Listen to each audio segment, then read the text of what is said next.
পরমান্নটা দেইনি বলতো? হে সুন্দর, হে মনোহর, হে ঠাকুরানী, কতদিন মনে হঠাৎ করে জেগে গেছে, ইচ্ছাকৃত না, জেগে গেছে, একটু পরমান্ন যদি দিতে পারতাম। যেই না বলে চোখ খুলেছে, এক ছোট বালিকা অপরূপ সুন্দর আলোক তেজময় দুতিতে ছুটতে ছুটতে এসে বলছে, গোসাই তুমি আজ মাধু করিতে যাওনি কেন? তোমার কি শরীর খারাপ? বলে, কে তুই? বলে, যে বাড়িতে তুমি মাধু করি ভিক্ষা করতে যাও ওই বাড়িরই আমি লাড়লি ব্রজ বালিকা। তো তোমাকে এখানে কে পাঠালো? মা পাঠালো। গোসাই মাদুকরি করতে আসেনি, দেখতো শরীর অসুস্থ কিনা। আর এক কাজ কর, যাচ্ছিস যখন এই দুধ, চাউল, কিশমিশ, চিনিগুলো দিয়ে আই, সাধুদের দিয়ে আই। তাই তো আমি দিতে এলাম। রূপক গোস্বামী চিন্তা করছেন, আমি এই মুহূর্তে চিন্তা করলাম একটু পরমান্ন যদি দিতে পারতাম প্রিয়া প্রীতমকে। আর মুহূর্তের মধ্যে ওকে বারবার দেখছে, ওর জ্যোতিতে চারিদিকে আলোকিত হয়ে গেছে।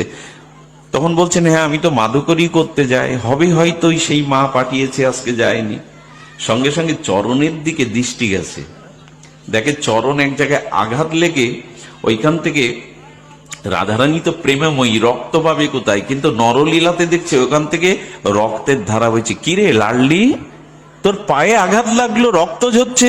বলে, তোমরা তো সবসময় চোখ বন্ধ করে ভেতরে চিন্তায় থাকো রাধারানীর, আমি ভাবলাম চোখ খোলা পাবো কিনা, তাই দৌড়ে আসতে গিয়ে পাথরে লেগে গেছে আঘাত। ইস, এতটুকু বালিকা, কে মিষ্টি কোমল চরণ। তো বললে, তুমি ওর জন্য চিন্তা করো না, আমি ওখানে কিছু লাগিয়ে নেব, তুমি এইগুলো ধরো তো। দিয়েই চলে গেছে। ওটা পরিপাক করে বনের কাঠ দিয়ে অন্তরে রাধারানীর মাধুর্য নাম মিশিয়ে ওটা যখন প্রিয়া প্রীতমকে ভোগ লাগিয়ে দাদা সনাতনকে দিয়েছে একটু, সনাতন জিউ ভাই দেওয়ার সাথে সাথে অষ্টসাত্ত্বিক প্রেম বিকারে অশ্রু পুলক সেদ কম্প প্রেমে মুষ্টিত হয়ে সনাতন জিজ্ঞাসা করছে, রূপ এ কে দিল তোকে? এই পরমান্নের উপচার, সরু চাল, মিষ্টান্ন, কিশমিশ কে দিল তোকে? বলে, এত ব্যাকুল হচ্ছেন কেন প্রভু? প্রভু এত এই দাস মনে মনে স্মরণ করেছিল, একটা বালিকা এসে দিয়ে গেল, সেই বালিকার দেওয়া প্রসাদিত আপনাকে দিয়েছি নিবেদন করে। ধোলায় লুটিয়ে পড়লেন। সনাতনের চোখ বেয়ে প্রেমাশ্রু বিগলিত হতে লাগলো।